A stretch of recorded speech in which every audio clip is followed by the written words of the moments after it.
All right, so are we good? She's laughing already. Okay, so we're here in Hollywood, California. I'm Marc D'Amelio. This is. I'm Katie Schatz. So Katie has interned for us over the summer. She's been a very good intern.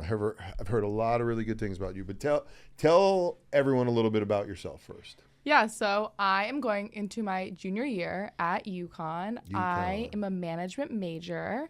And this summer, I was here in Los Angeles helping work the collective. We've onboarded a bunch of new athletes, and we are starting to put together some fun events for the upcoming semester. Cool. Why UConn? Why did you decide to go to UConn? I've loved UConn from the moment I could walk. My grandfather played basketball there a while ago, and I was grown up going to basketball games. I've been to 9 Final Fours. Come on. I swear to God. So wow, UConn was just in my blood. And so I want to take this first 10 or 20 minutes to just get to know about you. Okay, great. Wait, did you apply anywhere else? I did. Really? I applied to like 10 other schools. Did you get in all 10? I did. What was the best academic school you got into? Aside from UConn, which is the best. I almost went to Wisconsin, actually. Really? Yeah. A lot of people like Wisconsin. Yeah. I've never been. It was just too cold. Did you check out? I didn't get to tour anything because of COVID. Really? So I think that's also part of like my decision, because I wanted to just be somewhere where I know I'd be comfortable and like within a safe distance to home if God forbid I needed to go home. So that was part of it, but I don't regret picking UConn at all. Cool. So what did you think when, first of all, how did you get the internship here with us? So I was working at Championship Labs for UConn, part of the Worth Center for Entrepreneurship, and I was working with some of the athletes helping them navigate through brand deals, creating brand creator profiles, and I met you at one of your Big East events around the D'Amelio Huskies Collective, and I thought it would be such a fun and cool opportunity to come to LA, so I was just like, hey, can I come in LA for the summer and work for you and your family? Is this what you expected it to be? Meaning, like, not only the work environment, but our family and us as just all aspects of it. Is this what you thought it would be like? No, it was a lot more. I think I just didn't know what I was getting into. You know, I was coming from working at a team of all college students into coming into a more, established business. And obviously you guys have built up such a big brand. And I feel like when I got here, everyone was just so welcoming and overly generous, outgoing, and it was so easy to just fit in. I feel like I've known everyone here for like years, and I've only been here for 2 months. Great. Do you think we should continue to bring in University of Connecticut interns? Yeah, but only UConn interns. Only UConn. No, nowhere Wait, else. but you became, so we also have Faith here in the audience. Faith. So, hi, everyone. Yeah, that's Faith. And we had another intern from Reagan. USC. Reagan can be the one exception. I love Reagan, and this internship has also given me like one of my closest friends. I spent the summer literally every single weekend just with her.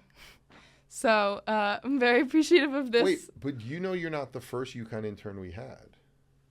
Did you know that? No. Caleb Cadet was our first UConn intern. For the collective? Well, Time out. The collective. Okay. But for the D'Amelios.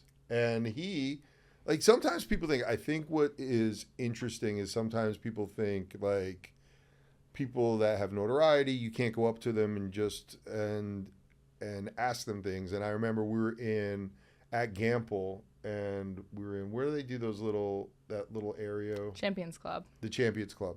And Caleb came up and was like, hey, Marc, how are you? And I was like, what's up? And then we kept in touch, and we hired him, and he just had a baby, which is really cool. So, but he was our first intern, not for the collective. You're our first collective intern.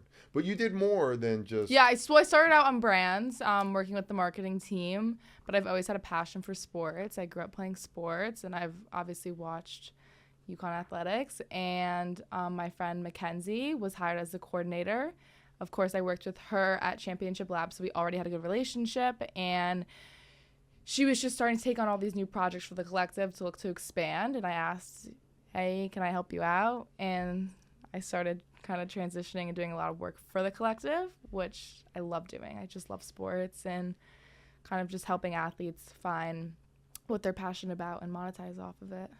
Cool. What do you think it is about UConn that's so special to young people like you that go there and are going to school there, but a guy like me who has been a graduate over 30 years ago and I'm still so excited to be part of it? What do you think? I think it's the community aspect of it. Everyone there is a big family.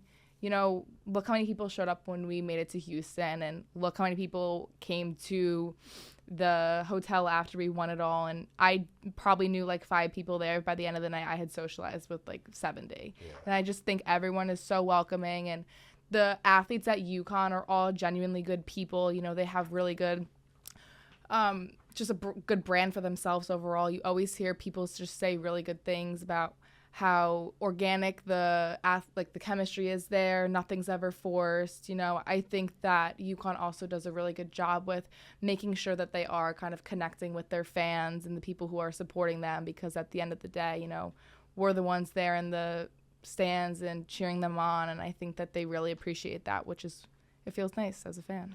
Cool. What do you hope to do after you graduate? I want to go into sports agency. Ooh. And I would like to do something in that degree, maybe CAA, Wasserman. That is my goal. And it's funny because I was pre-law, and then my program was canceled. I was on the 3-3 track, and my program was canceled. I wanted to go into corporate law, and I was like, I think this is a sign. I was never truly passionate about law. I'd worked in a law office last year, and I just didn't love it.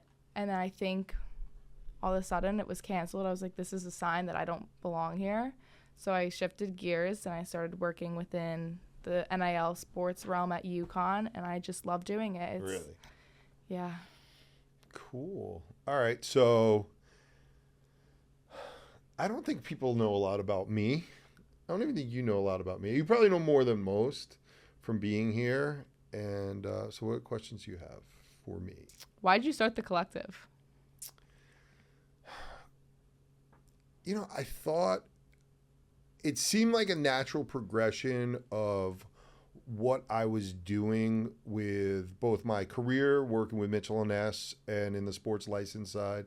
So I knew all about signing athletes because on the for Mitchell & Ness, although I don't handle it, my friend Damon Brings handles that.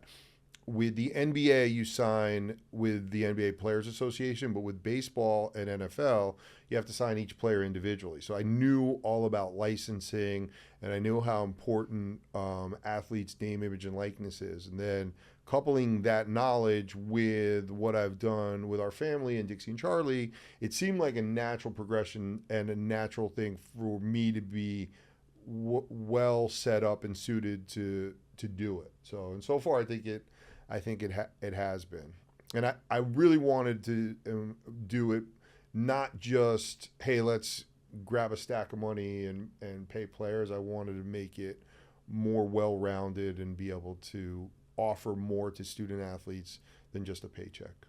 So how would you describe the collective to someone that has no idea what it is?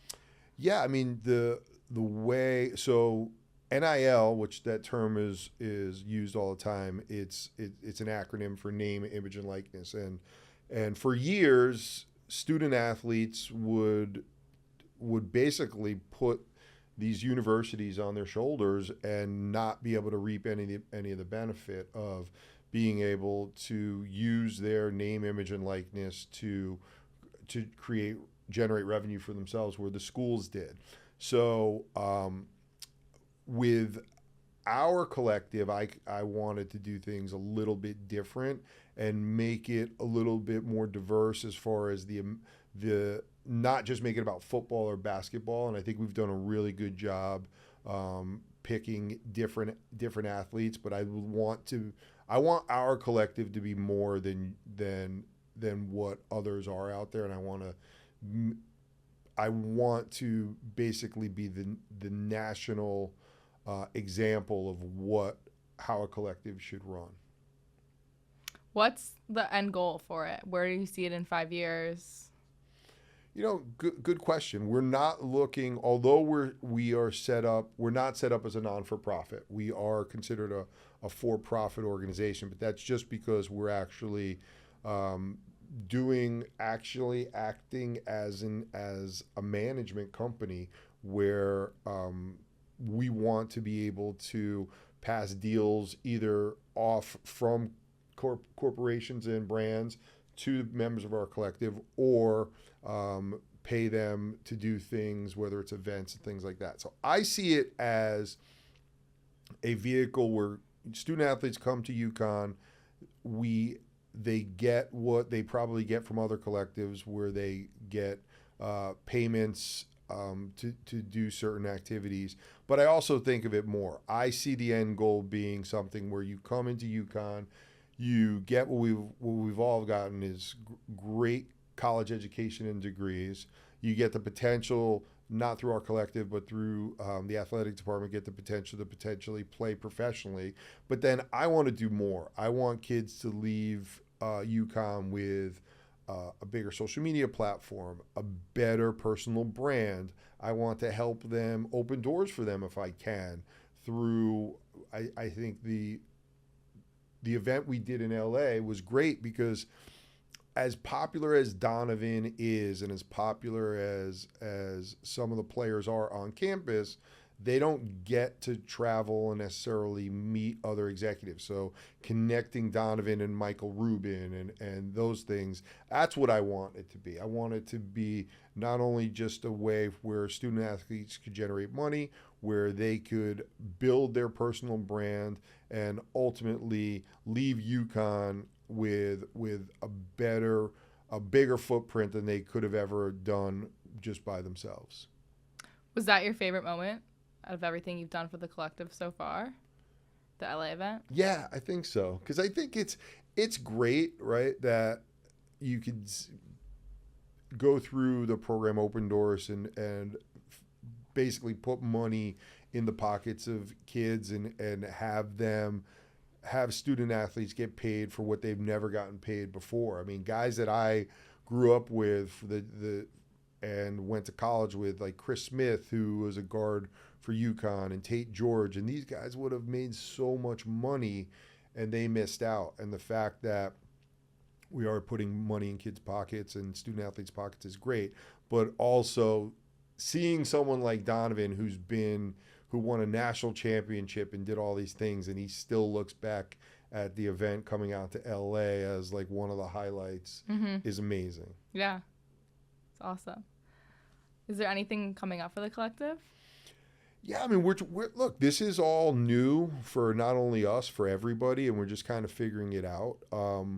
I think more events, bringing in more students, but definitely the event side. I think that's where not only just events that we can get alumni and fans involved in, but actually more events for the collective. I want to do, since I'm in LA and since Snapchat's out here and TikTok's out here, I would love to do an event next summer where we bring everyone from the collective out to LA and really talk about building their personal brand, meeting with Snap and TikTok and helping them develop their not only their personal platform, but their footprint and expand. I know which was cool is that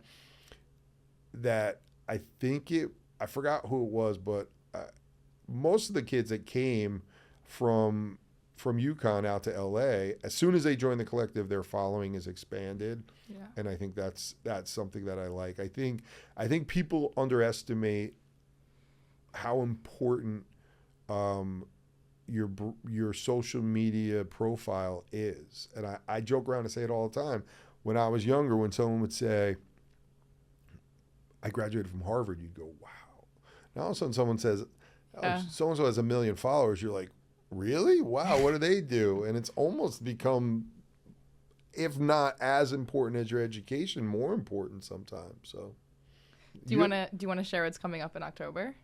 Oh, yes, I do want to share. So, for a lot of people who know me from being Dixie and Charlie's dad, I had a life prior to that. And I've been in the clothing business.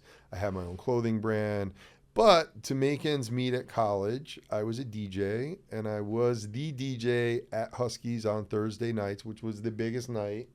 And I thought it'd be a good idea because I actually have turntables in both LA and Connecticut that as a joke, but it's kind of getting serious, I would DJ at Ted's, I believe it is October 14th. October 14th. Yes. Yes. So Are you excited? How are you feeling? I am.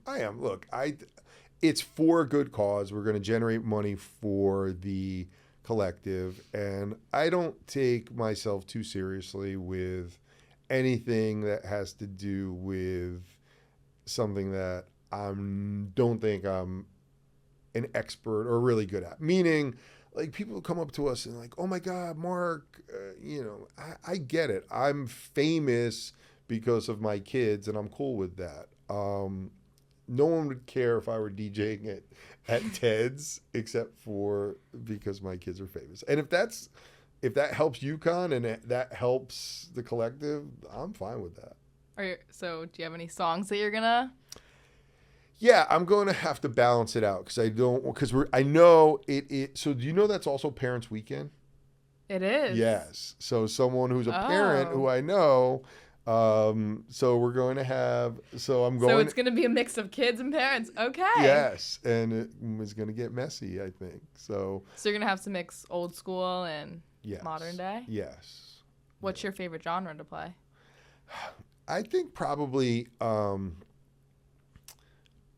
probably hip hop and then more R&B. So I think we'll do a good mix. I think I don't know if it was Dixie and I were talking about that. There's songs that I think that are out now that are, whether it's Jay-Z or Kanye, that the track is basically a sample of the Jackson 5 and kind of mixing those two together. So you're gonna like mash those up? Yeah, maybe. You have to do some research. Yeah. So it'll be fun.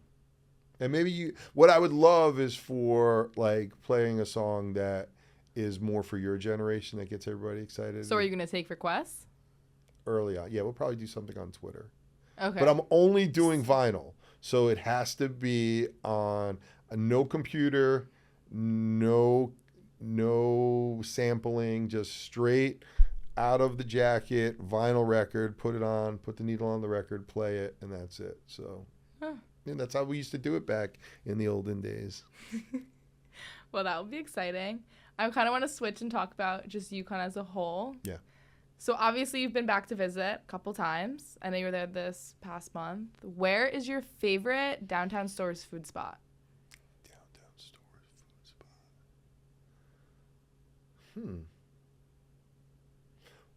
Now, I don't know. Where would have I?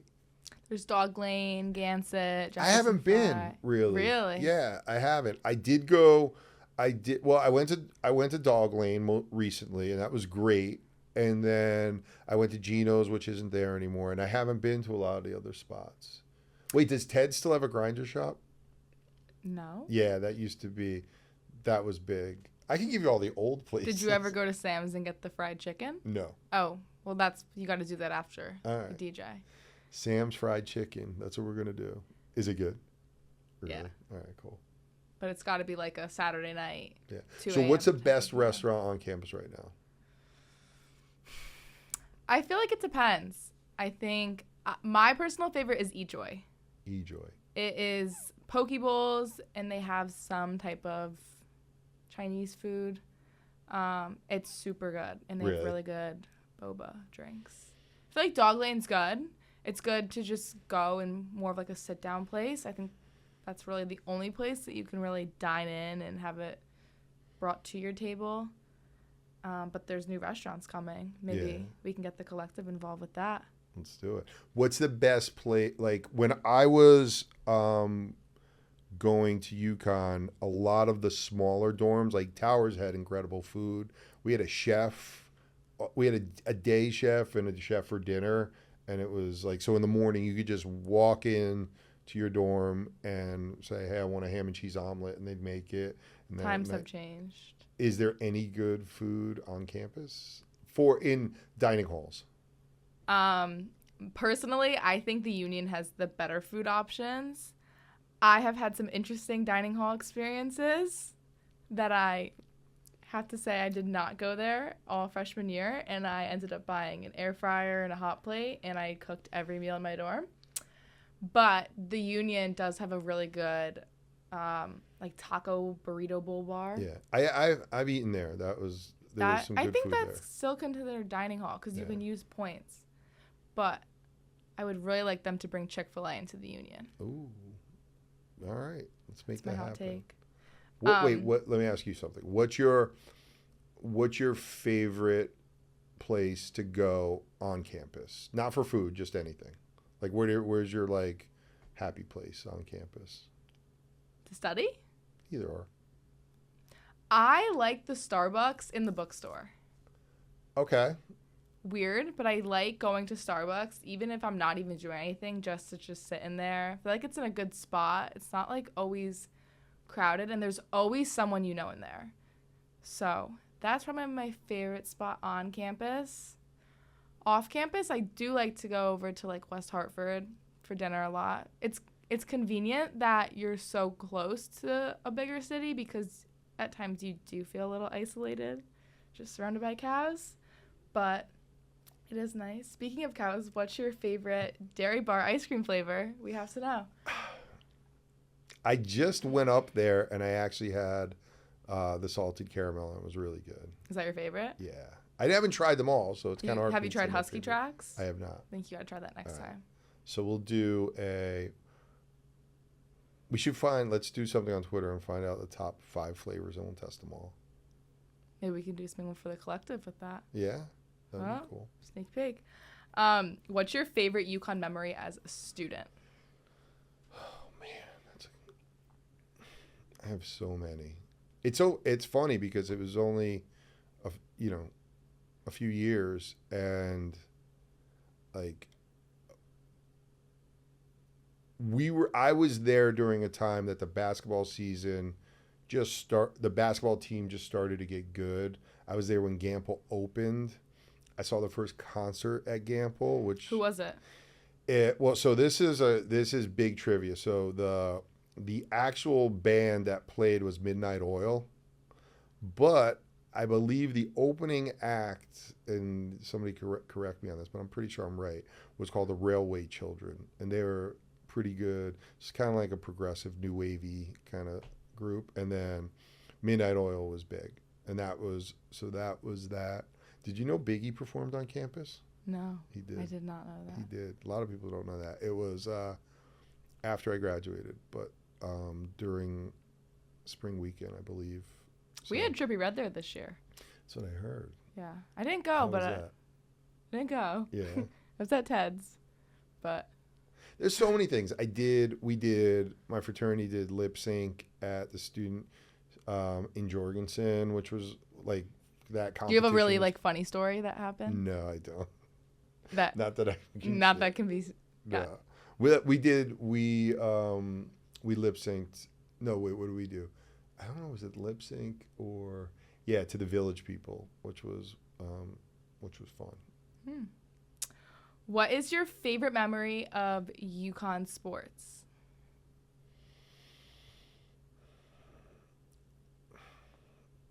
As a student? As a whole. Okay. So probably before we got really good, the dream season, which they call it, which is when we had Nadav Hennefeld, and they talk about the shot, which was UConn versus Clemson, and it was in the Sweet 16, and someone could correct me, but I'm pretty sure I'm right. Sweet 16, and we were up by double digits, and Clemson came back, and with 1 second left, Scott Burrell to Tate George, turned around, hit the shot. I believe the game was in New Jersey, but the Sweet 16 was in New Jersey, but we were all at Huskies, and it was incredible because everybody was sitting there crying because we had such a great season, and we were just ahead, and we were almost going to lose by Clemson, and they ended up taking the shot, and Tate George won the game, and then I drove down the next 2 days to New Jersey, and we lost to Duke, but that was like one of our... Was this year the first Final Four you've seen them win? In person, yeah. I'd been to a Final Four, but not... How was this year's experience? It was incredible. I mean, from the Big East... I mean, we started off last year with being the Big East tournament for the first time and doing all... we did a huge event, and then being back in New York this year for the Big East tournament was phenomenal. And although we lost, I felt the energy. I did not go to Albany, but then went out to Vegas, and that Vegas run was incredible with everything in Resorts World and the team, and then winning those 2 games, and then I was thinking should I go to Houston? And then I was like, dude, they've been in the Final Four a bunch of times, and I've only watched it on TV, and we went. And was it worth it? Totally.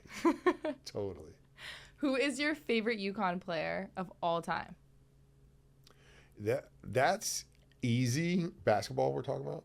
Yeah, we can go basketball. Khalid El-Amin. All right, what about for this year? For this year, Adama's just my guy. I mean, he's the best. Such a gentleman and such a good young man. But I've gotten friendly with a lot of them.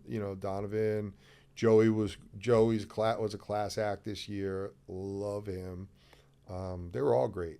But it was funny. Like, I will tell you, it's different to coach now than it was back in the day. Back in the day, Jim Calhoun ran a tight ship, and Khalid El-Amin was the first kid that I kind of saw Calhoun gave up, not power, but just let him run the team. And we ended up winning a national championship. That was the first one, and it was pretty amazing to see Calhoun let him take the reins like that. And it was, from the early 90s, late 80s, early 90s, to all of a sudden see Calhoun say, all right, this kid's got it. And he just did things. He didn't look like a true point guard, and he wasn't very tall, and he didn't have the point guard physique, but he was just a beast. Who would be your dream starting 5 all year? Let's start with point guard. This is tough because if you don't put Kemba at point guard, I would say I would probably move. Kemba to guard? Yeah, I still say Khalid El-Amin is my point guard. He was just a beast. So okay. I would say I would probably put. All right, I would say Khalid. I'm going to miss someone I know. Mm-hmm. Khalid, Kemba, Ray Allen. I know those are 3 guards, but Ray Allen and do 2 bigs. And then I'll do my 2 bigs. I gotta go. I do Kevin Freeman, and I don't know. I would probably say Adama. Okay. Yeah. Really? Yeah. But center, we got to think. I mean, Voskuhl was good. Rudy Gay. Yeah, how do you not put Rudy Gay there? Andre Drummond. So it's tough. Are any of those players going to be on your TBT team? Well, I'm not doing a TBT team right now. But yeah, I would have a bunch of them on. I don't know if Khalid. I don't know. Like, I don't know if a guy who didn't play in 20 years, like what they're doing now. If they're out of shape. Yeah. Or if you call them and say, hey, do you want to play? Well, they'd start training like Rocky and come there in shape. Like even Kevin Freeman hasn't played in 20 years. It's more than that. Could he play? I don't think he wants to. Could you play? No. You sure? No. But I was thinking about to raise money for the collective, like doing 2 spots on the team Mm. to be like walk-ons. And Would you be a walk-on? Would you be a coach? I would GM it. Oh, okay. I'm good at like facilitating this stuff. What would your team name be? Well, we wanted the consensus was Hungry Huskies, but there is trademark issues with that. So I don't know. I liked, and then we had Con Men, but that is the a cappella group, so we got pushed back on that. So we got to work. And then on the a Blue little bit. Bloods, the Then TV the Blue show. Bloods. So maybe some combination of all of them. So if you're not going to do a TBT team this year, do you see it in the future? You know, I'm not a basketball guy, so if Rip Hamilton wants to do it and he's successful, great. And if he's not, or he decides he doesn't want to do it, I'll help whatever I can. I just don't want it to be about. I don't want the collective. I know it's got my name on it, but I put the name on the collective because I thought it would help The publicity behind it. Yeah, of course. I don't want it to be about me. I want it to be about the school and the players and the history, and I'm very cautious on not stepping on anyone's toes. What football games can we expect to see you at? How many? I would love to go to as many as I can. It's just tough to get back, and then to get to East Hartford to get to Rensselaer or the Rent isn't easy. Can we expect to see you at the first game, the alumni tailgate? I would like to be there. When is that? Late August? 31st. Yeah. Maybe something with the collective there? Maybe. Sneak peek that? I would want to. I mean, look, I love LA. I love being out here, but I don't have a lot of hobbies, and UConn is such part of my life that I like to get back there as much as I can. So, yeah. And it's cool. Like my wife like Heidi loves to come, and people don't. The average person, I think, now understands that Dixie and Charlie had been going to Gamble their entire lives. Not a ton, but they've been to some really good games. They saw Dixie UConn. was at the Final Four. Dixie was at the Final Four. So, and they've been to Rent a bunch of times. They're at the Michigan game. That game was insane when Michigan came to UConn. That was a wild game. So we lost, but it was great. All right, one final question. Yes. Who's your favorite intern? Oh God, that's tough. You know what? You guys, look, you guys came in. Well, I knew Katie from, I met her we hung out at the Final Four with Dixie, and we kind of that whole group at the hotel in Houston, my wife and everybody, it just seemed like a whole family with Donovan's parents and Joey's parents. So I think we were closer to you. But Faith is a great personality, a beast of a worker. Like you killed it, and Reagan's still working to understand your sarcasm. Yes, yeah. Wait, she doesn't get it. No, she still doesn't get it, but we're working on it. She's great too. You guys were all awesome, and I love that, and I love the fact that I love the fact we had two UConn interns was awesome, and hopefully we'll have 3 or 4 next year, and this will. I guarantee you're gonna get hit up at school. How do I become an intern? Oh no, I'm coming back here next summer. Oh really? Yeah. Oh, did we have an offer out? I made an offer. All right, cool. I'm sure the collective, will have a bunch for me. And Mackenzie's gonna need help. Maybe. Yeah. I think we're gonna have you do something with the collective while you're on campus this year, which is cool. You'll be our eyes and ears on campus. What do you think of how we've done what we've done with the collective so far? I love it. I mean, I think it's incredible for the athletes to be able to monetize. It's so hard being a college athlete. You literally have to devote all your time to practicing, staying in shape, recovery, and on top of that, being a student. And it limits their opportunities to even make money. And I think it's hard, to come out of college. Not everybody has those opportunities to go pro. And you come out, and, I mean, it was great that not even all student athletes get their college paid for. Yeah. So on top of that, they come out with loans, and it's so hard just being fresh out of college with little to no prior work experience and not being able to really make any money.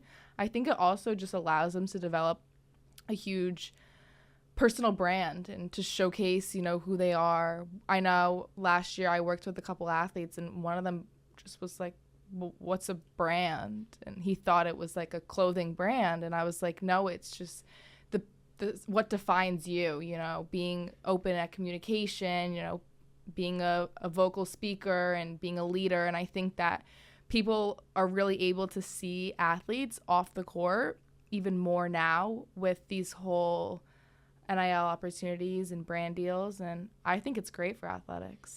Yeah, I think one of the things people don't realize is, yes, did TikTok create a platform that Charlie was successful in, but over the years, both Heidi and I always told them about brand and their personal brand and how they want to be perceived, and I think it's important to have yourself set up to be able to take advantage of opportunities. And I think, I think TikTok was a 1 in a million, 1 in a billion situation? Yes, but I also think that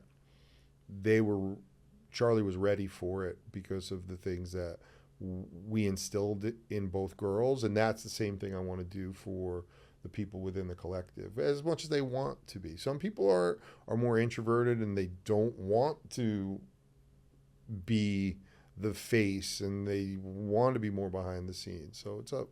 But if they do want to get out there and do want some help with their brand, that's what I think our collective could do for them.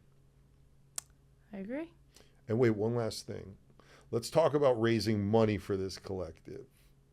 Should I spew out the ideas we got going? Or? So one of the things I think people don't understand is that what we can do is, as we raise money, we bring those funds directly to the student athletes. And I think that's one of the things I've kind of been not the best in out there asking for donations, and I put in my own money.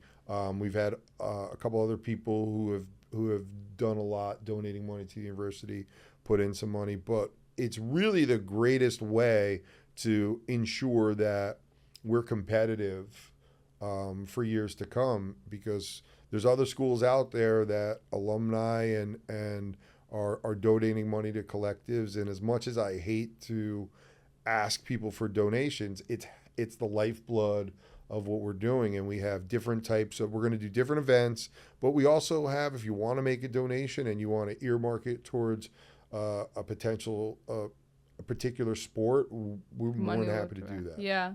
I think it's good too that people can, with the collective and how we really show our social media presence, that people can see, directly where the money's going. I mean, we're raising money to be able to bring these athletes out to LA to, to take them to Instagram and Snapchat and TikTok. And I think that it's important for people to know that their money is actually going to the athletes to directly help them. Yeah. And it's been tough because I don't want to take money away from the basketball program or from the school as a whole. So, and this is not a non-for-profit, so it's not tax deductible. So if you give us $10,000, you can't write it off on your taxes, but that $10,000 is going to go to help pay for a student's NIL experience, and it's working. So it's been, I think we've already proven from developing the website and signing athletes. And I think, although we're probably not the biggest, I do think other NIL collectives are looking at us because, we probably have the biggest social media following. I think we're doing things right, so I'm excited. Yeah, should be a fun rest of the year. Yes. See what we have coming. Yeah. Buy tickets. Yeah. So we're gonna do this podcast again at some point on let's do this on campus. Yeah, let's do it on Saturday. Yeah. All right. Cool. All right. Thanks, Katie. Thanks, Marc. Glad you have fun. Bye, everybody.